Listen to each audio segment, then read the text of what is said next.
Hey, I'm Jason Godfrey. On this episode of Stopover, I'm not really on a stopover because this is my city. This is where I live. I'm going to use my inside information to take you on a very special journey through the electric streets of this global city. Lei Ho Ma. Welcome to Hong Kong.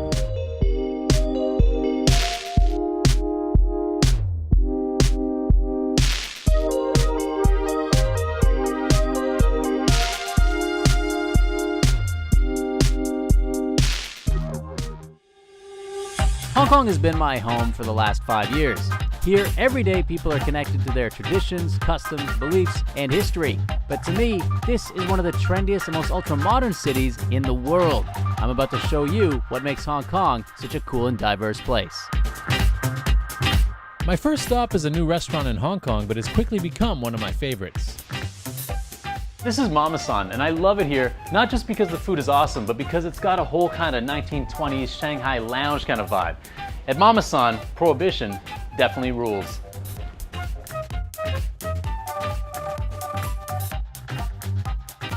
The restaurant looks awesome, so tell me about some of the inspiration for the decor here. Personally, I can say it's touch of Wilmeric. Really? He clicking the pictures all over the world, whatever the experience of him, wooden table, wooden bar tops, lamps like Shanghai style. If you see whole Mama San portrait on there, so it's all his idea. This restaurant, he want to make it for everyone, every state of the people. And what about the name Mama San? Where does that come from? Mama San, it's a madam who take care of gentleman club. So he's taking care of his own dishes. Every dish speaks on its own way. So what does Mama San bring to Hong Kong? It's a whole Southeast Asian street food which you can find out in just one of a roof. This restaurant is serving Thai, Vietnamese, Malay, Balis, Indian. So all street foods which you can find out over here, but all are in Wilmeric style. So sometimes it feel like it's Australian because Wilmeric is Australian. So the taste is more for Australian flavor, but in Asian style. So that makes this restaurant different from other Southeast Asian food. Street food is synonymous with Southeast Asia, and Chef Bodhi at Mama San will be cooking an Indonesian-inspired dish for us, the dendeng balado, which is caramelized beef flavored with Asian herbs.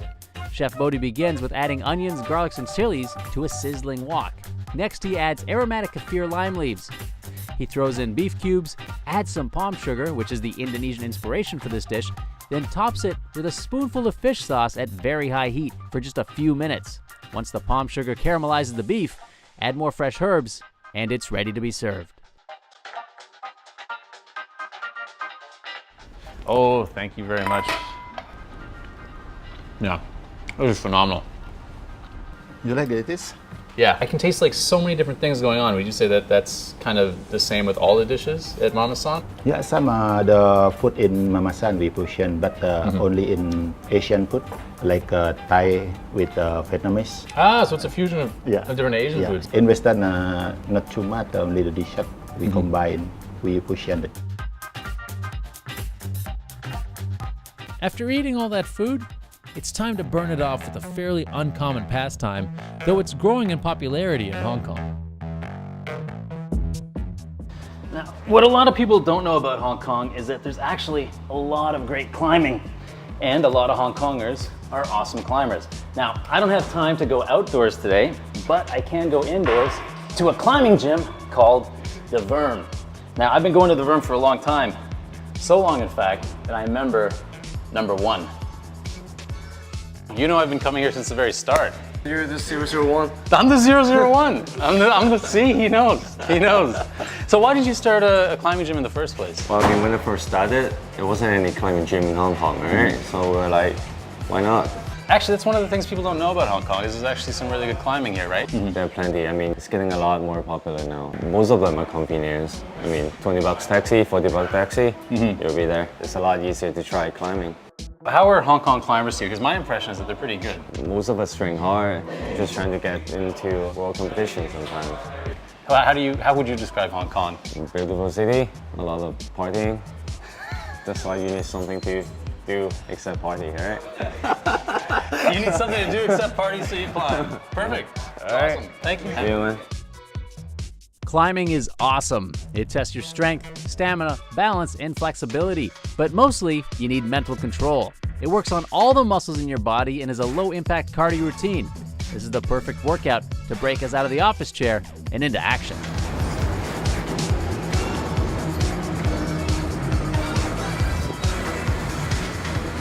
This is Central, the heart of the financial district and one of the most densely populated places on the planet.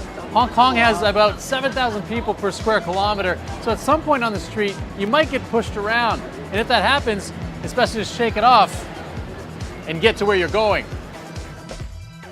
After a demanding climbing session at the Verm, I need to recover, and to do that, I'm gonna have to see a specialist. Hello. Hi, nice to meet you. Hey, Jason. So I was just rock climbing and, I figured I could come here and let you go to work on me. Yeah, sure. So I would like to do your posture analysis first. Sure. It's perfect, right? Your shoulders are rounded a bit. Perfect. Yeah. Are you working in the office as well?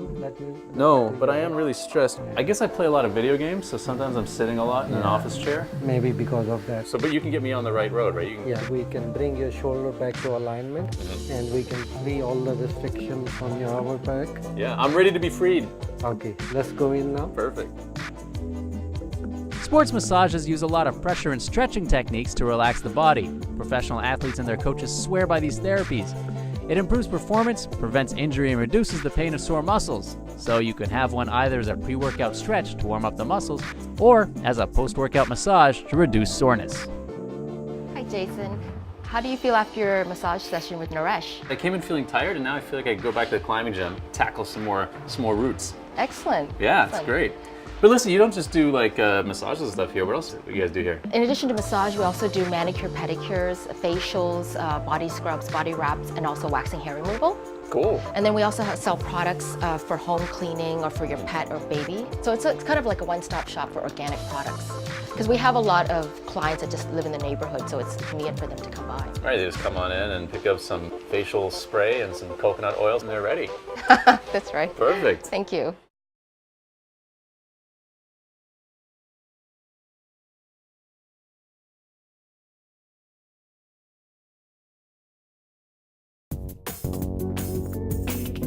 One way to revitalize historic buildings is to repurpose them, and that's exactly what Hong Kong has done with the old PMQ, or the Police Married Quarters, which is right behind me here. They've made it into a sort of hub for entrepreneurs and designers. Now, right behind me is the old retaining wall, and this dates back to even before the PMQ. This is from the Central School, and that started back in 1889, so there's a lot of history right here.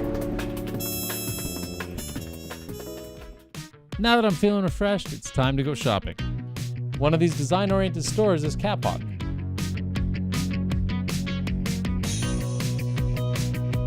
What is Kapok? What's that name? Is that a sound effect? Kapok is actually the name of a very famous tree in Hong Kong. Probably the most common tree that makes some sort of cotton. Some people make clothes with it. So basically Kapok was like a huge tree that was standing right in front of a shop. And also because there's a connection with like fashion, Shopping was quite boring and very uniform in the city. And so we decided to, every time we traveled with my partner, some nice products from France, from Europe, from the US. Everything started from like a really tiny shop in Tin Hau with maybe 3 or 4 products to what you see now. In the past 8 years, Hong Kong has evolved a lot. It started from like a city where design was not very prominent to a city that values design more and more. So we, of course, started inviting and curating a lot of Hong Kong designers, doing some collaboration. And it's like a couple designing in Hong Kong.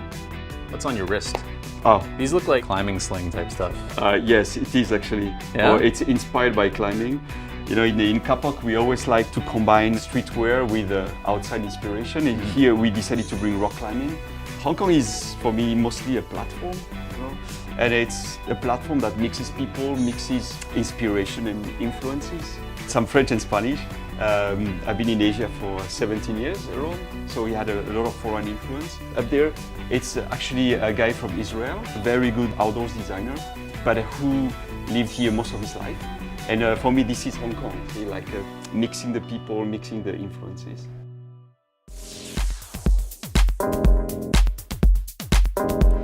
Next, I talked to an up-and-coming designer. She's worked with Asian Provocateur and Alexander McQueen, and I'm gonna find out why her designs are so sought after here in Hong Kong.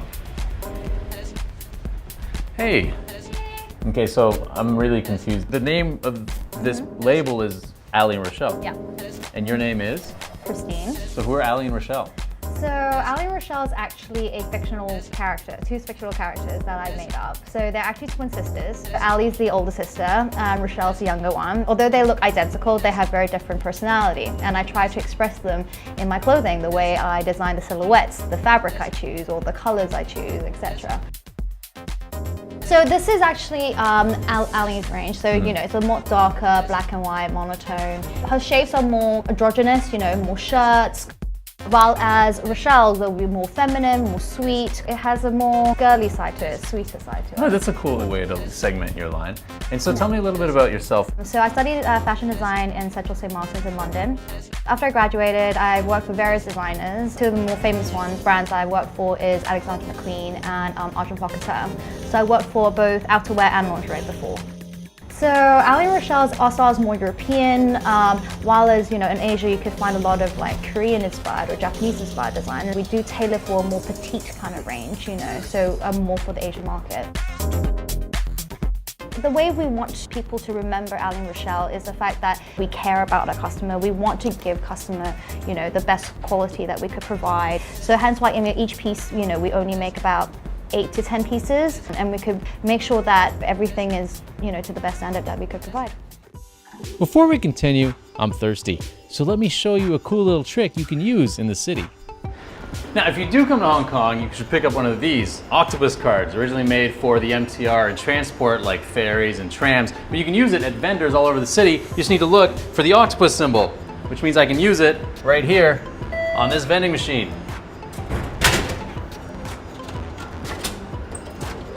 Easy.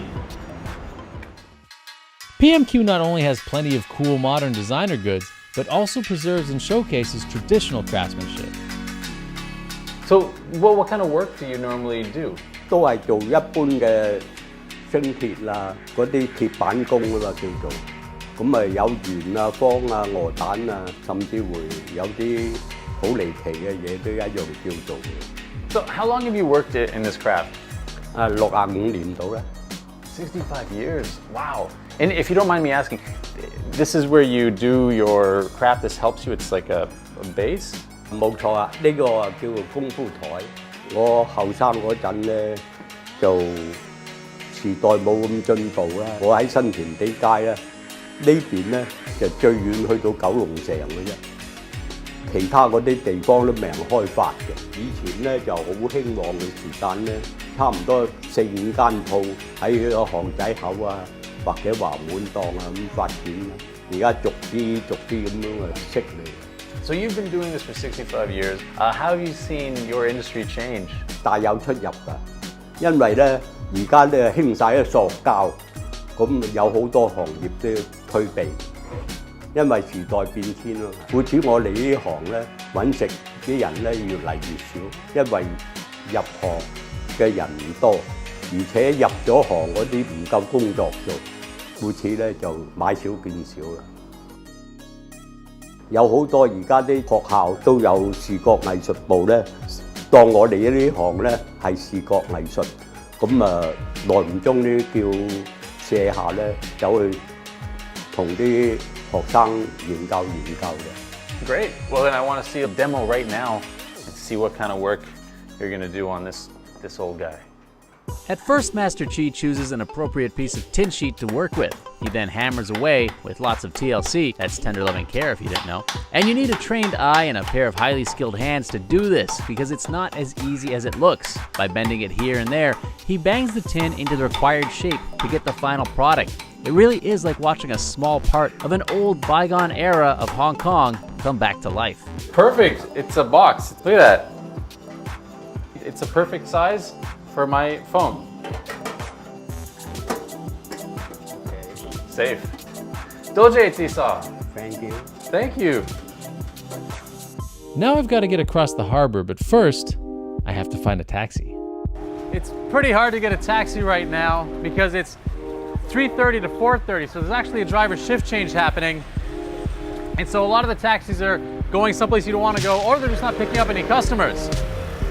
I think I might be out of luck.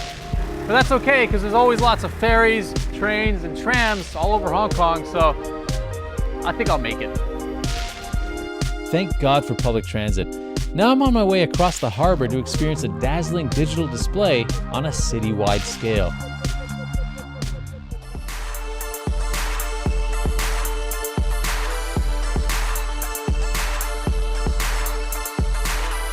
So tell me a little bit about yourself. I guess I've been working in this industry as a creative director for almost 20 years. Always been at a place where trying to sort of find different ways to push things, and imagery live is something that's always sort of inspired me and something that, you know, I've always wanted to do. You know, Hong Kong as a city, I mean, the energy is incredible. You know, it's so unique. You can't ignore it. It's impossible to ignore. It's impossible not to appreciate. And so we chose Pulse because of the energy. You know, I get this feeling that Hong Kong, it just never sleeps at night. Once we had the theme Pulse, that kind of, you know, inspired us to create this particular 8-minute sequence. And it plays on that idea of it never stops, it's continually evolving. And so the piece is an evolving piece, honestly. It just goes from one little section to the other. And Just like a city. yeah, it's just like the city. It's an expression of the city, you know, and it's something that I hope that local people here can relate to and understand why this particular show is happening in Hong Kong.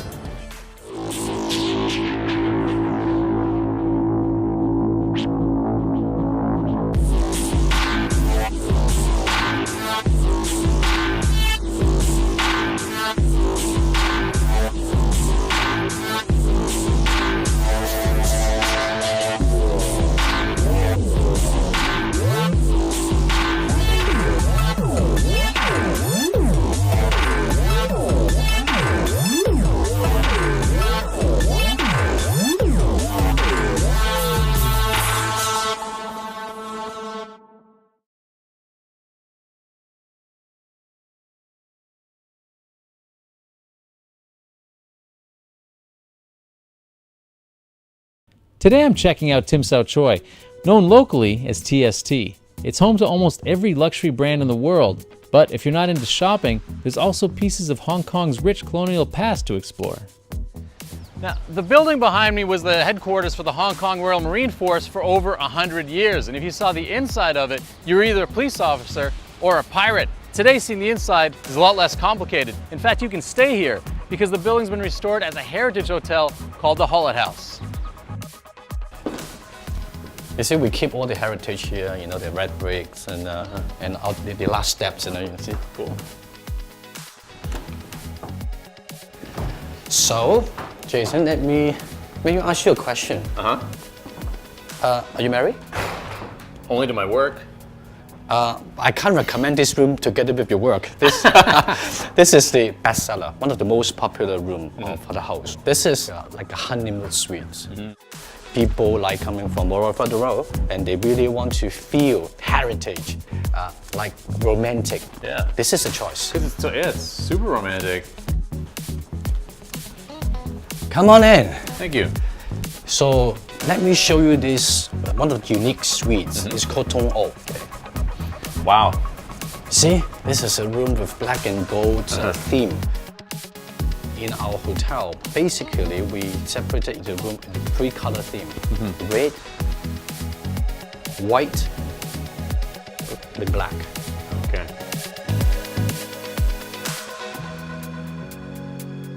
And all our suites with a private balcony. So everybody, they can go out and chill out over there. And they're all looking at the Victoria Harbour. Cool.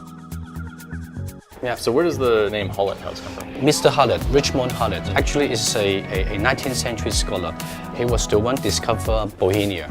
Bohemia is the symbol of Hong Kong. The flower on the flag? Right, just like the Hong Kong orchid. Ah, okay. Cool, right. Really cool. Right.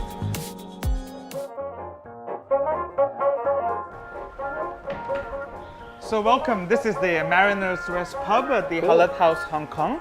So this used to be the former reporting room for the Marines. They would bring in unruly sailors or Chinese pirates, report them in here, and they put them in our jail cells in the back. But now it's turned into a pub where we'll serve Hong Kong brewed beer, and we'll serve what the Marines like to eat before, curry and beer and fish and chips, very British style. Oh, okay, so all like period food. And we even serve a meal which mimics the jail experience. So it's in a metal tray. We have some curry and with really nice ingredients.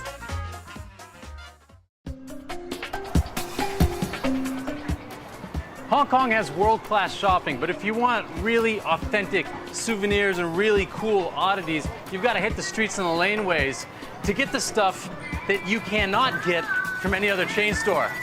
Shopping like this is the real Hong Kong.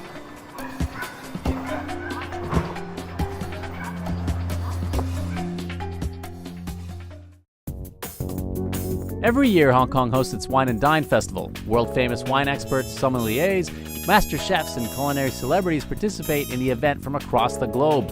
From wine appreciation to cooking classes, street artists, and live entertainment, there is something in it for one and all. I've gotten suited up to attend the Hong Kong Wine and Dine Festival, so I'm going to get to taste some cool food and some really great wine. But the opening ceremony is about to start, so let's go check that out first.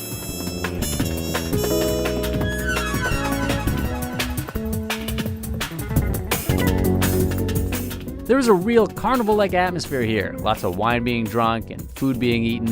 A wonderful place to kick back with friends and family.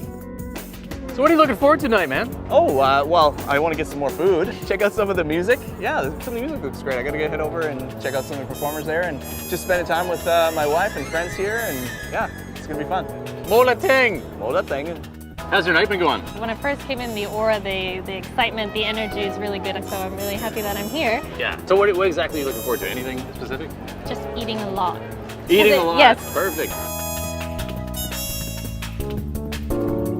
So how's the festival been for you so far? Oh, it's a fantastic event for me. I'm really enjoyed to be to Hong Kong with my Hong Kong chef team and present my French kitchen here. So I'm very happy. How's the festival been so far? What's your impression? It's my first time to Hong Kong, and the city is so big, so to enough. For me, it's a melting pot of different culture and food, wine. You can find everything, excellent product in Hong Kong.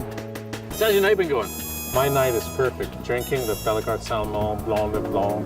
But there's so many great wines out there tonight. In 2 or 3 hours, you can taste the world. You know, Hong Kong cuisine and like Asian cuisine, are there wines that you can pair that food with? In China, we just enjoy food, enjoy wine. That's why I love being here. I bring my own bottles everywhere. It's awesome. Really? Yeah. You gotta tell me where you're going. I didn't know I could bring my own bottles anywhere. Come Perfect. with me. I will. Cheers. How's your night going tonight? Having a good night? Great night, great night. We have great food, great wine, great company, great fun, especially. And we really feel here things are happening. Things like tonight, you know, but all year long. Perfect. C'est fini. Merci beaucoup. Merci. I love calling Hong Kong home. It really grows on you, and I don't mean just the skyscrapers. Delectable cuisines, chic designers, reviving old crafts, restoring past glories, playing sports, or simply unwinding, everybody has a choice, which is what being made in Hong Kong means. For me, this is where antiquity mixes with the contemporary and the exotic meets the familiar. This city is a melting pot, and that's what gives it such a wide range of delicious foods, fascinating culture, and incredible experiences. And though this episode of Stopover is ending, I still live here. I'm gonna go enjoy more of Hong Kong.